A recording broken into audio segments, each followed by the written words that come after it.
I'm Julie Legg, author of The Missing Piece and diagnosed with ADHD at 52. Welcome to ADH Difference. In this episode, I chat with Dr. Alessandra Wall. She is founder and CEO of Noteworthy. She's an international speaker, author, and psychologist. We talk about women in leadership and executive roles, managing stress, communicating our value, the gilded cage, and mastering the pause. Welcome, Alessandra. Thank you so much for joining us today. I am very excited for this time we get to spend together. Fabulous. Now we're going to go straight into the questions. We've got lots to cover and I'm excited to hear your story. Going straight into looking back at your childhood, what ADHD-like traits stand out most to you now? And how do you think they shaped your personality and your career path? In hindsight, you and I were talking about this. I was never formally diagnosed with ADHD, but I actually became a clinical psychologist. And I did the diagnosing for lots of people, worked with children and adults. So in hindsight, I had an aha, oh, this explains so much. And what it explained, when I was a little girl, I remember this very specific moment in what in America they would call middle school. In French, they call collège. So 12, I must have been 12, 11 or 12. And I remember sitting in a class and shaking my head. You know, the way you do when you're driving and you're tired and you're just trying to stay awake, and then trying to literally creasing my eyes like this and going and asking myself this question: is it as hard for everybody else to focus on what's going on? Where I would sit and I would just maybe, and then my brain would squirrel someplace. For me, what that meant is, as a child, especially as I chose to become more academically conscious, I would lock myself in my bedroom. I am so lucky compared to many folks with ADHD that I was internally very driven. So my parents had no idea I had ADHD. I did find a book one day and I asked my parents, is this for me? And they go, no, it's about your brother. Okay. But I would lock myself in my room for hours. And what I'd do is I'd read a book, but in order to be able to follow the book, I'd have to highlight. And then you'd look and 90% of the page was highlighted. So then I'd take notes on those highlights, but have dozens of pages of notes, at which point I had to highlight those notes and write a second set of notes. And that's how I learned. So for things that I presume might have taken one of my classmates 30 minutes to learn, was probably a 4 or 5 hour process for me. But again, incredibly lucky because nobody had to be on my back. The thing is, all of that taught me how to be persistent. All of that taught me how to trust in this idea that if I put my mind to it, I could unlock certain things. However, the reality is the result was still mediocre grades. Just barely good enough. So the downside of this, and where in hindsight I think it has helped me as an adult, but it won't feel like it, is I spent a lot of time feeling very dumb. And wondering why, okay, I could get a PhD, I could unlock certain things, but why for everybody else it seems so simple. And for me, it was so hard, and I could not appreciate my own intelligence or my own ability because I had to work to make it happen. Your highlighting of books and taking notes, 100% that was me as well. And getting frustrated, rereading over and over again the same paragraph because I'd forgotten already. And I could understand the words, that wasn't a problem, but it wasn't quite settling in as I thought it should. So yeah, I was also too quite happy not to share that challenge with family members, to tuck myself away in a room and quietly read, or the best that I possibly could. But your career path has been wonderful. I mean, you've spent 17 years as a clinical psychologist. How did your neurodivergent traits shape that work And what ultimately led you to creating Noteworthy? I'm trying to figure out the question of how it led me to it. I think if you meet anybody who starts as a psychologist, we all have our own sob stories, right? We all have, whether it's ourselves or a family member or a friend, somebody we're trying to fix, uh, in hindsight. I started off as a child psychologist. I eventually moved into adult therapy, but there was something incredible. First of all, at not feeling so dumb, right? So still feeling dumb because I had to work so hard, but being able to unlock certain things like a degree or anything that proved to me that maybe I wasn't as unexceptional as I thought I was. But then being able to work with children in this space, being able to do the testing, it's only once I started diagnosing other people that I understood it. And it really shaped certain things because my conversations with those children, often and mostly boys, although that's, I think, just because it's when you see impulsivity and hyperactivity, which I had both of those, but they just called me a tomboy, right? That was the word. Um, it's easier to spot, but my ability to be patient and kind, but also to be tough in certain ways, to tell them this isn't an excuse.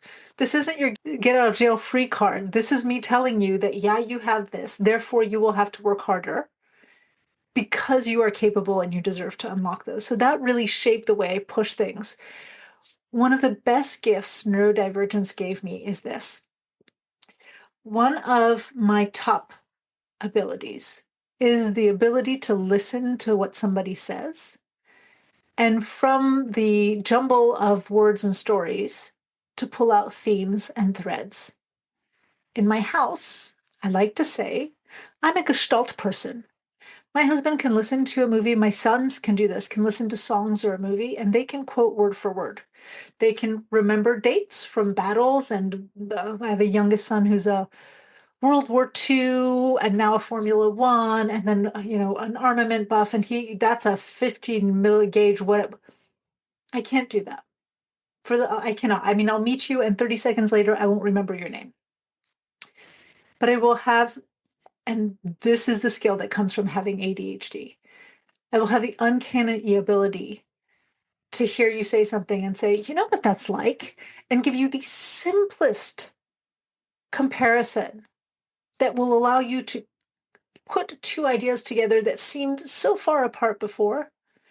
And because I teach a lot of communication and building recognition and explaining complex concept to other people, showing them how you can simplify everything and still make it powerful. I don't think I'd be able to do that without if I hadn't honed that skill from having ADHD.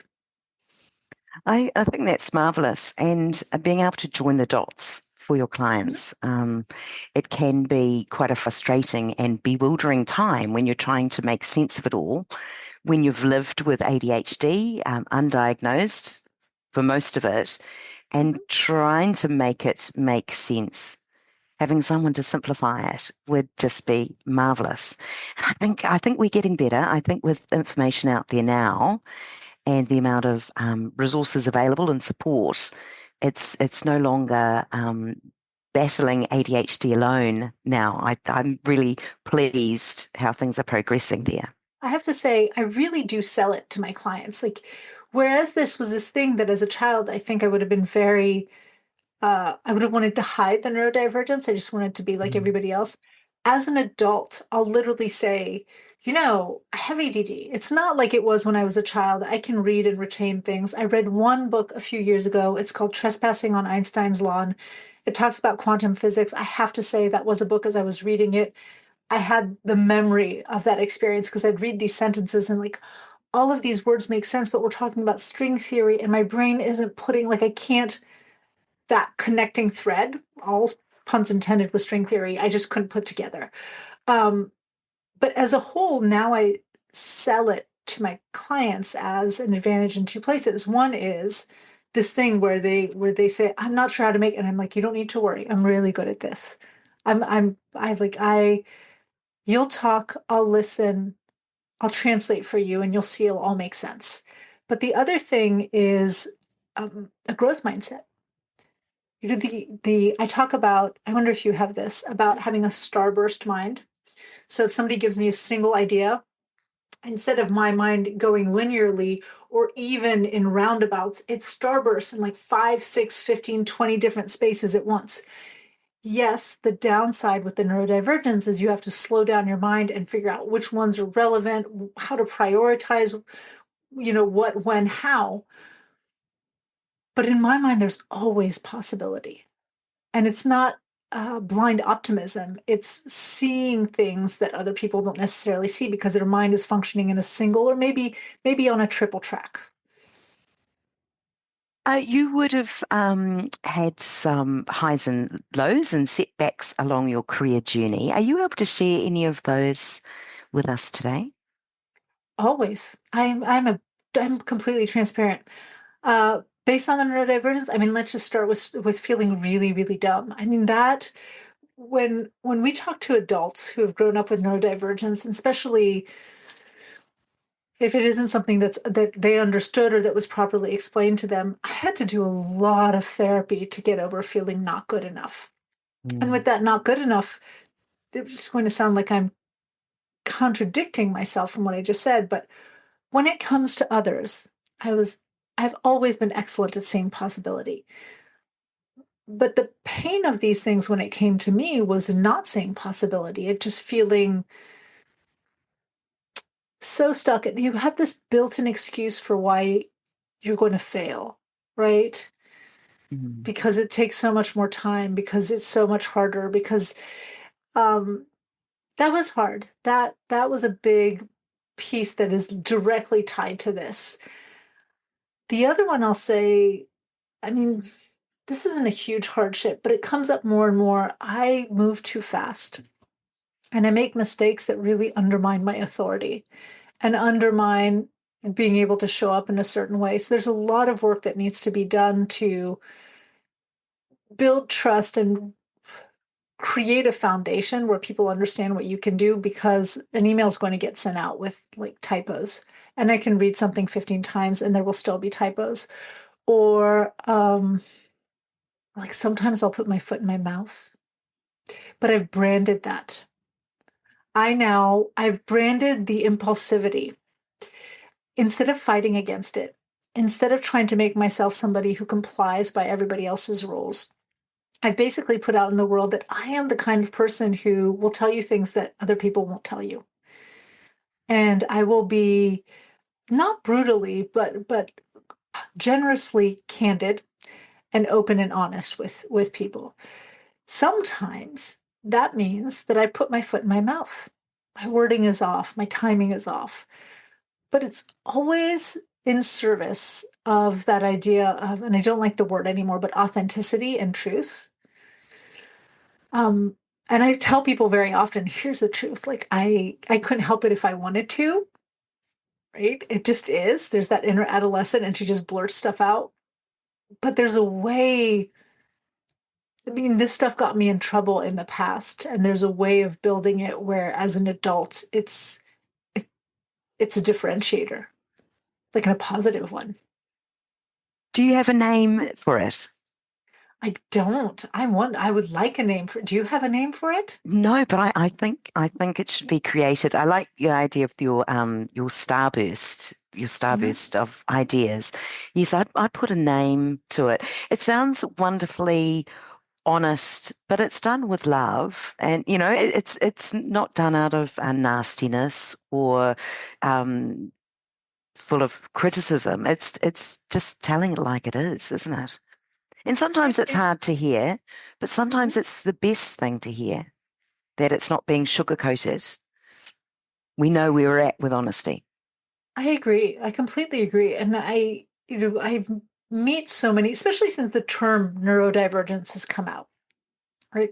I meet so many more neurodivergent people. I meet a lot who still wear it like it's a special ed label, right? And to help them realize there are these things you do you take for granted. You don't even realize how exceptional they are. You see in images. I see in images all the time So that's one of the ways in which I connect the dots where somebody will say, I'm like, oh, you know what that reminds me of?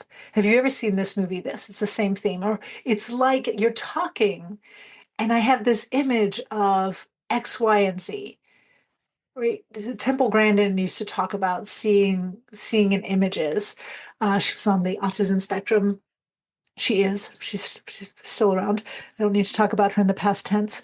Um, being able to understand how the things that you think hold you back also have like this light side to them, actually this really gilded side that has value. It's hard, but it's so important. Can you talk to me about Noteworthy, please? Yes. So Noteworthy is an offshoot of, let me go back a second. I operated as a psychologist. I absolutely loved my career as a psychologist for many years. And maybe, who knows, maybe this is because of the ADHD and the need to constantly being challenged. It's like a video game. I needed to get to the next level. There came a point where it was not fun anymore. And what we know with ADHD, at least, is if you can interest the person, they can be single-mindedly focused and driven. But if you bore them, they're lost. It's not that I was Mm. bored, it's just that it wasn't fun anymore. But there were certain skills that were. There were certain practices, there were certain engagements. So I took all of that and I refocused it into a different career, an adjacent career, executive coaching. But one where I get to work at much faster and higher levels with people instead of just trying to pull people out of maybe the depths of depression or massive anxiety. It's not that the clients I work with don't experience depression or anxiety, but they're all trying to level up their higher conversations, sometimes with the kind of women who in the past I would have said, I don't belong in this room. They're so smart, they're so accomplished, they can remember all the lines and the numbers and the dates, and they talk in words and it's all initials and I have no idea what they're saying. But I'm in a place where I feel very at home. And I get to work with these exceptional women, many who don't have any of this neurodivergence. They're brilliant and still doubt themselves, which is always interesting to me. Many who don't doubt themselves but are reaching for bigger things. And these skills that come out of ADHD and the neurodivergence, the willingness to have hard conversations, to say the things people don't say, the ability to connect the dots for them. They're working in spaces I don't need, finance and technology and biotech and healthcare, and the ability to see things from a different perspective and connect the dots, even though I don't have the technical knowledge. Um, the willingness to explore possibilities with them. So all these things that came out of being or having ADHD, they make me really good at what I do and they make what I do fun. I mean, that's the other piece, right? When you stop fighting against who you are and you just move into that space, you're like, this is who I am, so this is how I'm going to operate. It's so much better. And I bring that in with my clients, right? This is one of the things I teach them. I'm like, you can continue trying to condense yourself to fit what other people think it means to be ladylike or what other people Mm. think it means to be successful, or you can own who you are and teach other people how that fits within a larger definition of success and fulfillment and power. And ladylike is my recent newest thing because my mom used to tell me to remember to behave like a lady. I'm like, can we redefine what it means to be ladylike, please? So we're talking about managers and those in leadership positions, being a boss without being bossy, Mhm. and That's a nice word. visibility without guilt or backlash. And I think both of those ideas are massive. Mhm. And with executives with ADHD, we're battling with imposter syndrome or the fear of ourselves being too much or too noisy or too energetic or whatever it may be, to be authoritative and authentic whilst battling our own inner challenges.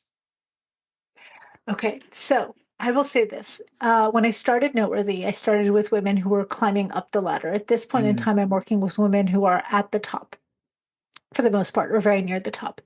Mm. And if you're listening to this and you're not there and you're wondering, how do you get there? I will say there are two categories of women at the top. One are the category of women who get to the top and feel so threatened and so kind of diminished by the experience of getting to the top that once they get there, they guard the top. They can't function fully. It's not on their terms. It's whatever. They're just trying to, they're like a dragon. They're just trying to guard the mountain, right? Mm. The other are the women who, unfortunately, many have still made a lot of those same sacrifices. So they have made themselves small or constricted themselves to fit certain spaces as I get into my square here. But they've also retained part of who they are, which means they're status quo breakers, not just because they're one of 10% of women in their positions, but because they've reached that place while retaining part of who they are. Those women, the battles were tougher. I would say the journey was probably harder. It might have taken them a little bit longer. Once they get up there, though, they're so much more effective. They tend to be much happier. And if they're not happier, they're quicker to get out or to change the systems that are shaping them. So if you're thinking, I'm somebody who blurts out all the time, I have 1,000 ideas, I don't know which one's right. I meet somebody and I can't remember their names. I'm supposed to be looking at all these data sheets, but when I'm asked to speak in a meeting, like I look at the numbers and they don't make sense. You have two options. You can be like the first group of women and you can try to pretend and you can try to contort and you can work 7 times as hard as everybody else and do the whole reading, 15 times note taking process to your exhaustion. And when you finally unlock these spaces, you will have the imposter syndrome because you don't believe, just the way I did in my 20s, that you belong in those spaces. Or you can get really comfortable understanding who you are. I talk with my clients all the time about the dark side, the shadow side of their talents. I didn't get that on my own. I got it from one of my coaches who got it from somebody else he read. It's not. So I'll talk about the dark side of being the most intelligent woman in the room, the dark side of giving a damn, the dark side of being somebody who can see possibility. There are dark sides to all positive qualities. You and I, we've talked about the light side, right? It's supposed to be such a terrible thing to have flight of ideas, to have this impulsive mind. But there's a really positive side, the ability to see opportunity. It's supposed to be so dark and so inconvenient to not be able to remember details. But I see the forest all the time. And strangely enough, and you probably do too, I remember specific trees. I just don't remember all the trees. And I remember the trees and can describe them in such perfect detail that it surprises even me sometimes. So if you know what makes you you, one of the things I talk about is what I said earlier, I did for myself, I do for my clients, brand it. If somebody says, well, you jump in all the time, you can say, the behavior is one I'm trying to correct. Absolutely. I don't want to be someone who interrupts all the time. And, not but, otherwise I put a strike through that sentence. And the reality is, it's because when you speak, I have 1,000 ideas. So here's what I'm going to do. When we're in meetings, I'm always going to be taking notes. I want you to know I'm listening to you, just writing down my ideas so I don't interrupt you. If I do happen to get a little excited on something you say and I interrupt you, please call me out on it. So I start creating an engagement. Now it's not just that that I'm not paying attention, that I want to hear myself talk, that I interrupt all the time. It's that I'm coming up with ideas. I'm being creative. I've invited you to be part of the solution to me developing a behavior where there's checks and balances on how that comes out. And I've also given myself room to bring in a system like writing notes that really works for me without me feeling bad that what are they going to think? Everybody else is just listening and I have to take notes. That when we can create conversations around who we are and why it's okay to be who we are, we can create that visibility. When we're not just looking at the dark sides, but we're looking at the light sides, or when we're not just looking at the light sides of other people's qualities, but we're looking at the dark sides, we open things up. To me, that is really, really big. If you know you're not good at something, don't do it. That's another conversation around visibility that I have with my clients. Women tend to raise their hands for all the things they know they can do. And because we're good at a lot of things, we learn to raise our hands even for stuff we hate doing. If I were teaching this in a room of people, I would ask the room, how many of you have built a brand or built a reputation around tasks or skills that you hate putting into play?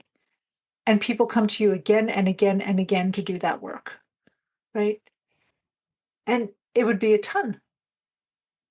Do you have that, by the way? What's one for you? I just my mind's gone to a situation where I needed to do one of those personality Mhm. questionnaire things, and I got stuck at the very first question because I think it was a Myers-Briggs thing. Mhm. Um, because it was, do I answer this as me at work or do I answer this as me at home? Because me at home, everything, creativity, spills from my pores. At work, it wasn't a creative environment.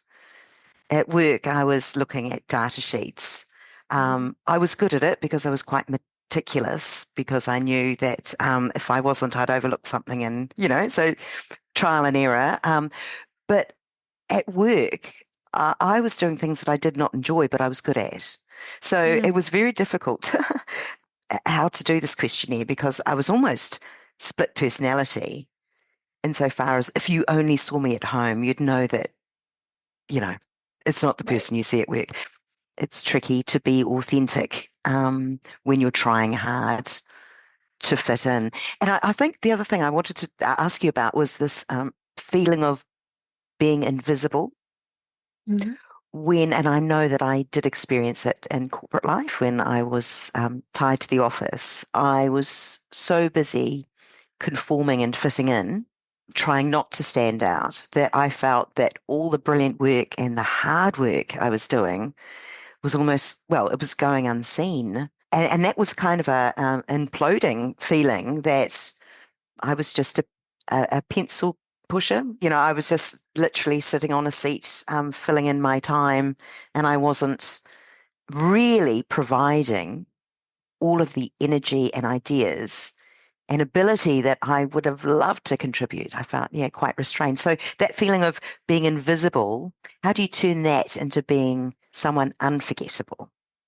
Um, the mistake you were making, the mistake so many people make, is the belief that hard work alone is enough and that hard work speaks for itself. So I know earlier I mentioned having ADHD really helped me become persistent, and I literally kept myself from learning the lesson that if you just work hard enough, you can do whatever you want, because that's not true. So if you're listening to this right now, I'm so sorry. A does not lead to B. More A does not lead to more B. So, hard work, getting the right degrees, getting the education you need will get you up to a certain point in your life and in your career. And then there's this massive jump. If you're in leadership, I would say past management into those first, and definitely when you're in high level leadership, where everybody else is working hard too. And the people who aren't, well, they're the exception to the rule, or they're just hiding how hard they're working. And everybody else is more or less as educated as you are, and more or less as experienced as you are, and more or less driving similar results. And the difference between those who get ahead and those who stay stuck in their careers are a whole set of, I hate the word, but soft skills that have nothing to do with soft skills. They actually have everything to do with how humans have evolved to be. So, with the way the human brain is evolved to be. So, women, especially, we're taught since we're very little, since we're little girls, to be very humble, to not be full of ourselves, to not broadcast who we are. I referenced my mom before, but literally, I'd walk out of the house and she'd say, Alessandra, remember, behave like a lady. She never told my brother Christopher to behave like a gentleman. She thinks she does, but Christopher is on my side on this one. He says she never asked him. So we grow up into women, and we work very hard, and women are still in a place where in many industries we have to work 2 to 3 times as hard just to be noticed, not just by men, but by women too. Women tend to discount other women. Mm. And so we learn. I put my nose to the ground, so I'm going to really, really hard. First of all, I need that much just to get where I am. But then we haven't been taught to talk about how good we are and what we can unlock with that skill set. We haven't been taught to sell. And what I mean by selling is we haven't been taught how to position our impact in terms that actually mean something to the person you're talking to. Maybe that's something else that having ADHD helped me with, right? How to be compelling to somebody whose brain just doesn't want to focus on you. And because of that, you were exactly what you're talking about happens. We do all this work and we're just waiting for somebody to notice it. And then we're waiting for that person to connect the dots. So not only to notice what we're doing, but to notice what we're able to unlock with that. And then to really notice and know what we would want to achieve next step in our career and what pace and what way we want to get there and make it happen for us. It's terrible when you say it like that. But in our mind, we're being humble. So what I tell women, what I had to teach myself, what I teach my clients all the time, even my C-suite clients, just in case, is that it is absolutely essential, not only essential, but it is kind to walk into a room and with a lot of clarity, communicate what you're good at. And with all humility, communicate how you've been able to unlock incredible wins, how you might be a top performer, what deals you've been able to make happen in our businesses, how effective you are with your clients in creating transformations. Because that helps the people you're talking to be very clear about whether or not you're the right person to help them solve the problems they have Mm. and where to find you. Right? That is a skill. And if we don't do it, and it doesn't matter whether you are selling apples in a corner store, being doing janitorial services somewhere, or running a 10,000 person company. If you are not sharing that information, then you're asking everybody else to be focused on you. How can brilliant women Mhm. with ADHD who struggle to talk about their value, how do you break that humble bubble? Okay, so here's the truth of all changes. In the beginning, you act despite. I'm not asking you to fake it. Don't even pretend that it's not excruciatingly uncomfortable. We can all own that it's those things, but acting despite means recognizing the difference between how I feel and the truth. And the truth is, recognition is the number one factor associated with advancement for women. And the truth is, if I'm not saying it, this is a mindset shift. I want people. I think it's humble for me to not speak up. But the truth is, what I'm saying is, I'm so important and interesting. Everybody should be focused on what I'm doing and taking note. There's no humility in that second attitude. Right? The humility comes in saying, oh, of course they don't know about me. My manager manages 15 other people. My employees, they have their own stuff. They have no idea how I contribute to making this company work. It's my job. So that's the reframe to remove the guilt and the discomfort. Remind yourself this is not bragging, it is me educating. It's not boastful, it's absolutely helpful. And then the idea is to find opportunities. So here's a simple opportunity. Somebody comes up to you and says, Julie, I have this project that I need some help on. I'd like you to come on board. And let's say it's a project you in your mind you're like, dear Lord, I don't want to do that. I hate that work.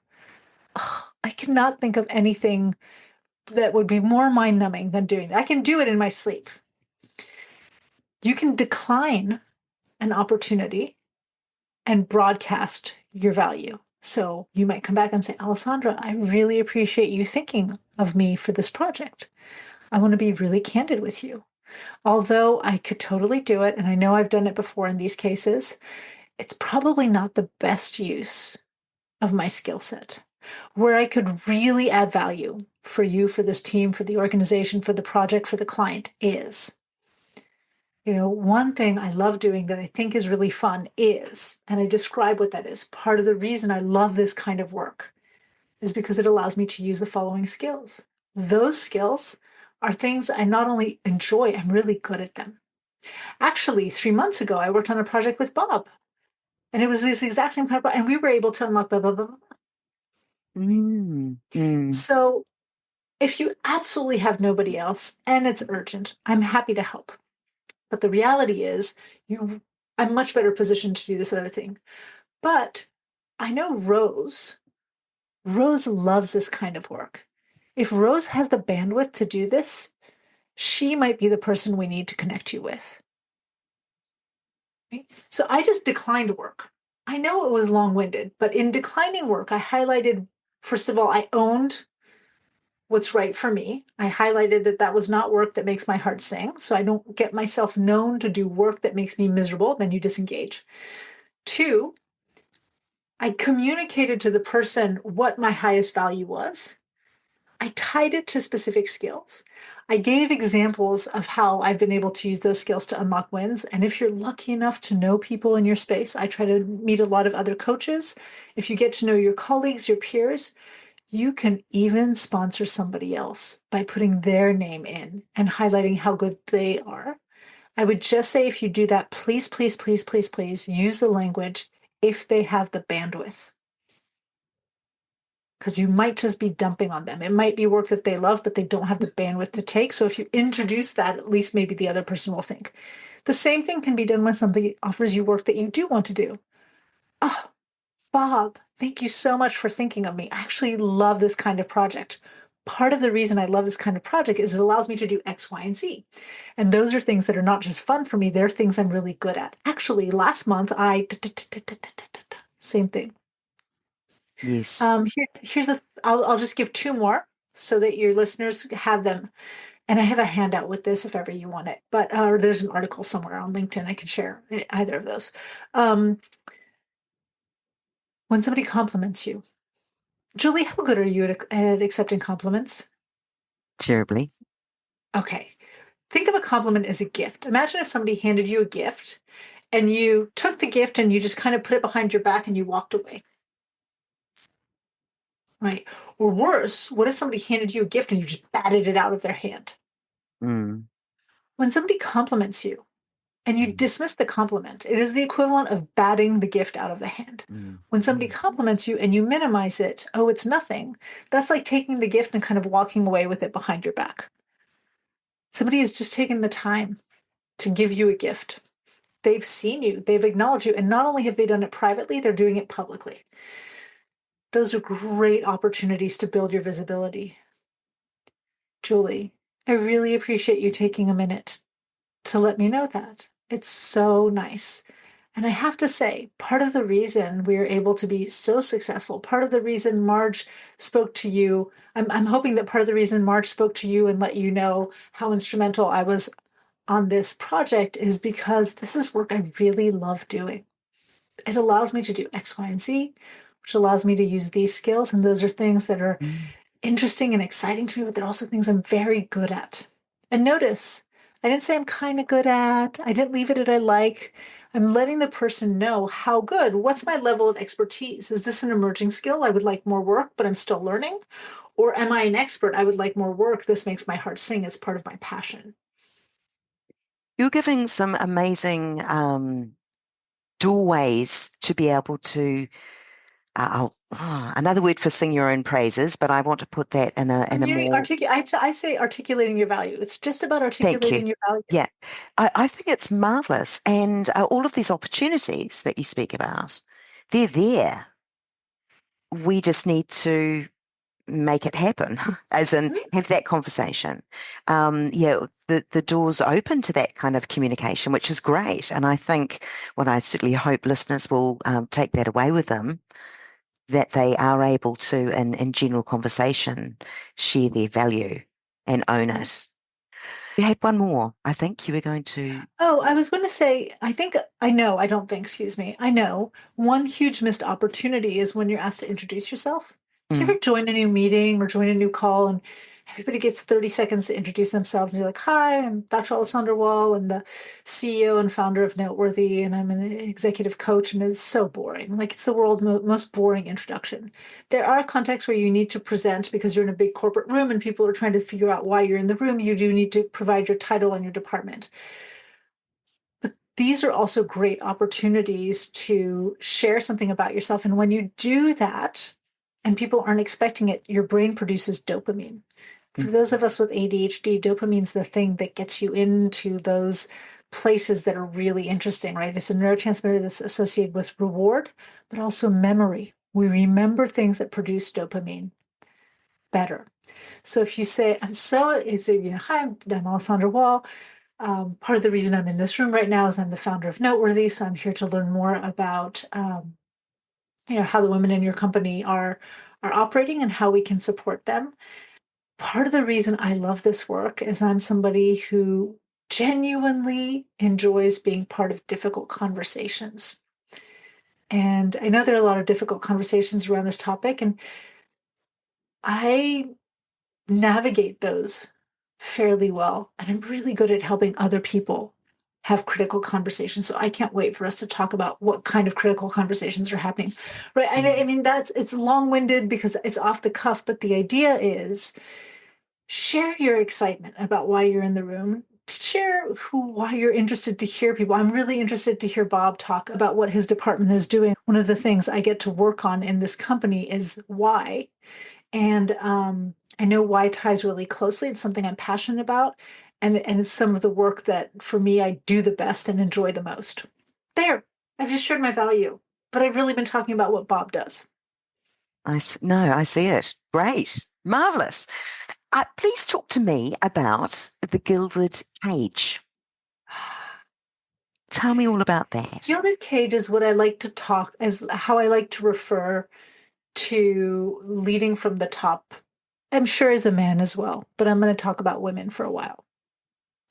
When we're little girls, whatever it is we decide we want to become, whether we want to own our own flower shop or become a teacher or run a huge tech company or be an astronaut, whatever it is, work on an oil rig. I want to throw some non-typical jobs out there.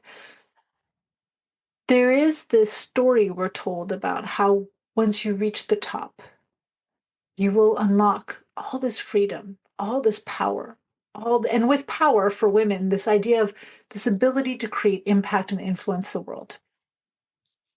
So we work really hard to get all the way to the top. And we get there and we realize there's no freedom. It really is still a cage. We're working harder a lot of times than many of our counterparts. Although we're probably very well paid, we're probably still not as well paid as some of the men. We have more responsibility. We have not, for those of us who have families, and I don't just mean children, I can mean pets, I can mean parents. We still have families where we still operate as primary caretakers. We are in a space where we have often a seat at the table, but not a voice. We have the title, but not the authority that comes with it. And to me, that's a gilded cage. Like, oh, it's all golden. I've got the corner office. And what am I supposed to do with this corner office? Because I'm really tired. I still have to repeat myself 50 times for the men in the room to listen to me. I wanted to come in and change this part of this industry, but I'm only told I'm allowed to do this. And it's not all the things I thought it could be. To me, that is the gilded cage. And my mission, among other things, is to make sure that when women get all the way to the top, I think of your premier a lot. When women get to the top, or your former premier, I should say, when women get to the top, that they look around and don't say, it's too much. It's just not worth it, right? That we know how to deal with a lot when it's worth it. It's when it's not worth it that we say it's too much. And that's when we step away. And my job is to make sure that we don't have that incredible women who work very hard to rise to the top, get there, and in a very short period of time go, it's too much. Like I can't handle it. Because when you watch women operate in the real world, I don't know a lot of women who face the incredible responsibilities and say it's too much. Right. Most of us just take it. We take going to work, coming home, managing our households, driving people around, taking care of our parents, taking care of the dog's appointments and the cat's appointments, cleaning the house, making sure the meals are ready, wondering, who's going to do the roofing 3 months from now while still going to work and making sure that it's not really too much. It's that it's not worth it once we get up there. Which is a good point. My next question is going to be about managing stress and burnout. Perhaps hesitant saying no, because that may appear that we're being weak or can't take on the capacity, and that, yeah, we're lesser versions of ourselves. So I think saying yes and being people pleasers is kind of an ADHD thing at times. What advice would you give those executives with ADHD really struggling to manage the stress and the burnout that comes Mhm. with executive roles? I promise I'm not saying this because I'm a coach, but find somebody you can work with. For me, it would be a coach. I've worked with a coach since 2017. I can't believe I didn't work with a coach before then. Working with a coach allowed me to figure out what my priorities were. It allowed me to stay on task. I had a thought partner to help me identify what was the most important thing I needed to do to help me articulate what my number one goal or prerogative or objective was, and to not lose track of it when 1,000 first demands, but also 1,000 shiny objects entered my purview. Right? It's not just the obligations. It's sometimes people are like, oh, there's this project you could work on. Oh, there's this thing coming on. Oh, you can help somebody you care about. Oh, there's this job. And you're like, oh, yes, yes, yes, yes, yes, yes, yes. We get so passionate.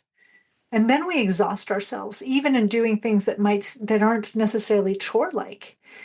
When you have an outsider who forces you to create clarity around what's really important to you and acts as an accountability partner, not like a parent or a teacher who's staying on your back, but who you know is there and is going to ask you, how are you doing? What's it like to be you today?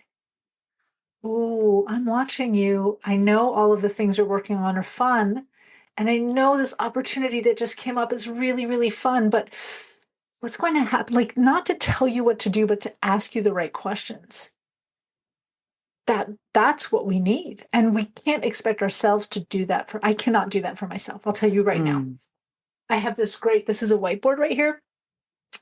And I have this word that says, what's the most important thing I can do today that will make tomorrow better? That is my guiding principle on a daily basis. But I have all these other systems. And if for any reason, let's say you're the executive of a very, very, very small firm and you don't think you have the fees or the funds to hire somebody. First of all, you do. There's somebody out there who works within your price point. Let's just start there. Second of all, um, if not a coach, find a mastermind community, find other peers who are not going to be there to say nice things to you, but are going to be there to be true partners in your success. But then you have to show up as partners for them too. The very, very short of it, and the reason I went through this other piece is because I think it's very hard to do the very, very short of it without help and support, is you need to be able to identify what right for you looks like and what not just your priorities based on importance and urgency, but priorities based on value, trajectory, long and short term demands, and aspirations are. I've done that work for myself. I've done it for hundreds of clients. It's possible on your own. It's just really hard. And things that are hard when we have ADHD, we'd rather do taxes than doing them. We'd rather do laundry than doing them. We'd rather do whatever we hate doing rather than doing this other thing that not only is hard, but triggers some form of mild or massive anxiety. Yes, procrastination and anxiety can lead to delay in so many decisions that could actually be really helpful to us. Isn't it And burnout. strange? Yeah, Uh-huh. yeah, yeah. You teach your leaders about mastering the pause. And can you explain about how one goes about that and the wonderful outcomes about mastering the pause? I use the terminology mastering the pose to cover many things from literally taking pauses in your day to creating moments for reflection to pausing in conversation. So, for those of us who are a little impulsive with what we say, if you think of approaching the way you speak like strolling instead of walking from point A to point B, and you slow down in your Mm. speech, you create time to think. But this actually is the version of this is executive presence and communication. to slow down, to create pauses. People have to follow you, and your ideas will slow down. But the context you're really talking about is, Julie, if I asked you to go sit for 10 minutes outside on your back stoop, front stoop, wherever is comfortable, and to just, I don't know, daydream or stare in space, how do you feel about that? Um, I would be a little bit nervous. I love being Okay. outside. Love being outside. I love nature, and I'd probably be distracted and go and pick some weeds, or to get the last of the sun-ripened tomatoes that are just finishing off their season here. Mhm. I would see opportunity outside in 1,000 ways. So sitting for 10 minutes would concern me. So you are not alone. And by the way, you don't need to be neurodivergent or have ADHD for that to be the case. I worked for a long time as a clinical psychologist with people with anxiety, but even regular people who don't have all those things, whatever regular actually means, um, people really struggle with slowing down. Mm, The problem is your brain is like your laptop. You ever you're on your laptop and it's functioning just fine, and the battery starts to die, and then suddenly the fan on your laptop kicks in and the laptop starts heating up, and then suddenly everything, like all your applications, start moving slower and slower and slower. Our brain is very, very similar to a laptop. So all day long, we're processing information. There's data. There are 25, 70 tabs that are open at once in our brain. They're all kind of process information in the background and try to ping us and send us notifications. And on the one hand, our brain loves that because novel information gives us dopamine. It's why we're willing to scroll and scroll and scroll until we find that perfect bathing suit. And then when we find it, we're like, just hold on a second, because there might be another perfect bathing suit. We're waiting for that dopamine hit. So unfortunately, our brain is designed to want to constantly be stimulated. But for millennia, there were vast periods of time where we couldn't be. Let's just say when the sun set. In wintertime, in harsher climates, in summertime, in harsher climates, where you couldn't go outside. You just needed to be put. We've lost that ability, but our brain has not changed since we've lost that ability. So what I discovered when I was still operating as a therapist, had my kids at the time were under 5 or 6, both of them. We had a CrossFit gym, which was a side hustle, and I was building the first version of my coaching businesses. I couldn't shut my brain down. And not just in that ADHD fashion, like I couldn't sit down for 5 minutes. I felt guilty. I felt bored. I felt anxious. I tried lots of different kinds of meditation. I was okay with having the monkey brain go, but meditation just annoyed me. But I knew biologically the brain needs to slow. This isn't healthy. If mm, sitting 10 minutes is a long time, but even 2 or 3 minutes will make most people feel really anxious. If that's your response to sitting down, that's your clue that you need it. So the pause is about learning to recondition your brain to sit down and not clear your mind of thoughts. It's not about not having any thoughts, or it's not about mindfulness meditation, just to sit and stare into space. Maybe you'll think about your grocery shopping list. Maybe you'll look at your weeds. That's what I do in my garden. I'm like, oh, I need to do this project and that project and that project. And what if this? But eventually, if you sit and you get through the anxiety, your brain goes, ah, and you can feel the release. And in that release, where the brain goes out of this, like, I am processing all the open tabs to let me close tabs, close, close, close, close. Your mind doesn't go blank. Your mind goes in and it starts noticing, oh, my neck's really tight. This necklace is heavier than I thought. Oh, my right here, I can feel the beginning of a headache. It's from smiling, is what it is. It's from smiling so much. And then go, but is it just from smiling? Or is there anything else going on? Oh, this thing has really been bothering me. And in creating those pauses, we can start thinking more deeply about how we're doing, what's stressing us, what we're feeling. Since I work with leaders, I say this is part of critical thinking, if you don't have the time to slow down, you can't catch, for example, when you're having a terrible, horrible, no good, very bad day. And now you're going to operate in a space where you're going to make poor leadership decisions. And that doesn't just affect you, it affects all the people who are counting on you to make good leadership decisions, from the people on your team to the people 3 teams below to clients to what we found. What I've found, because I've been doing this practice now, my kids are, well, 10 years. So I've been doing this practice for 10 years. They're 16 and 13 now. Is you can start with 2 minutes at a time. Like when you're heating your tea or your coffee, or when you go to the bathroom, if you could just leave your phone behind when you go to the bathroom. Eventually, first you'll feel nervous. Then you'll have this moment where you're like, oh, this feels good. And then the second you realize you've hit it, you're like, okay, I'm good. So I can go back to doing that thing I was going to do, wash the dishes, take care of this, make the appointment, write that post, edit the podcast.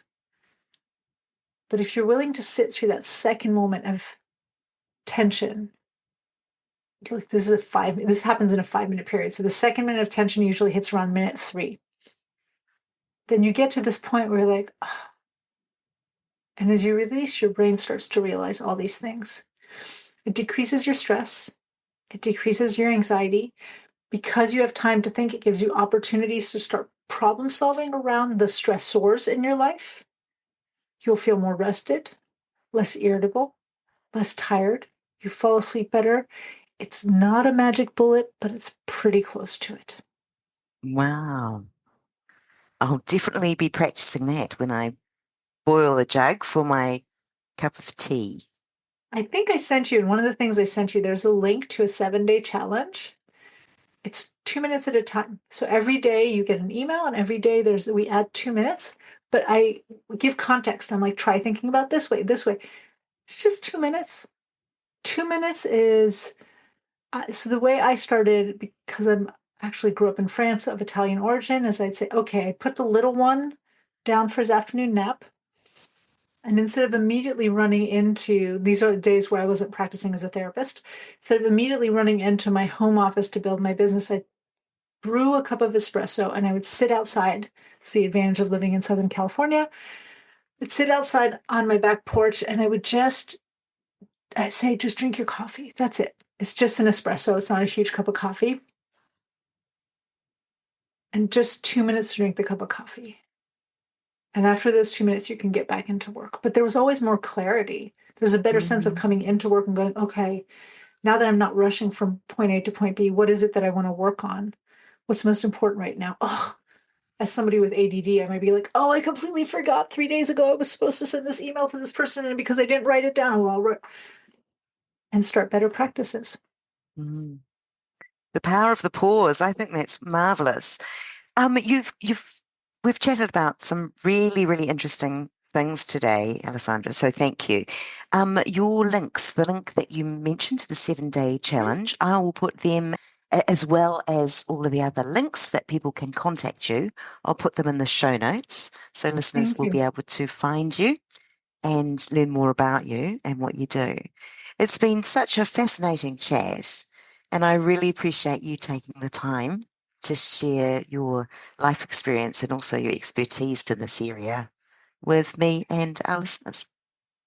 Thank you for giving me a chance to connect the dots and in many ways to take my afternoon pause, right? A nice pause in my day before I wrap it up with the final touches. So it was lovely, and I really appreciate this.